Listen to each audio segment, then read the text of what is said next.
Casque en plastique interdit. Vélo moderne ou chaussettes de sport prohibées, sans parler du vulgaire short en lycra absolument sacrilège.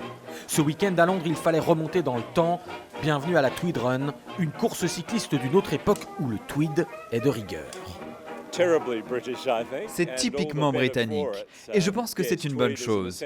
Le tweed fait partie intégrante de l'histoire de la mode et des tissus au Royaume-Uni. Je suis ravi que tant de personnes le remettent à l'honneur. Les préparatifs nous ont pris beaucoup de temps. On a préparé les vélos, nos costumes, ceux des enfants. Ça nous a pris à peu près 6 mois. Et c'est le départ, tout en flegme britannique. La Tweed Run, ce n'est pas le Giro ni le Tour de France, pas vraiment une course de vitesse. La seule gloire, c'est de jouer le jeu. J'ai l'impression d'être remontée dans le temps. C'est super de pédaler dans cette tenue. Et c'est une autre façon de découvrir Londres et des petites ruelles où on n'a pas l'habitude d'aller.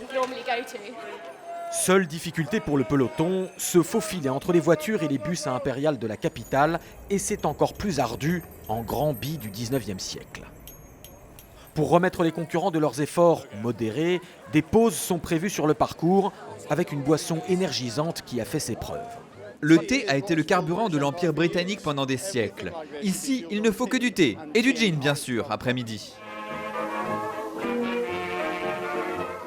Dernière étape, la traversée du pont de Westminster, bien sûr, sous les yeux des touristes qui ont définitivement la preuve que les Anglais sont un peuple de cyclistes à part. Un côté humoristique quand même.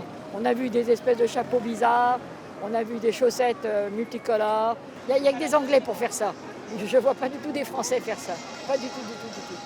Véritable institution britannique, la Tweed Run ne peut accepter chaque année que 1000 concurrents sur 15 000 demandes.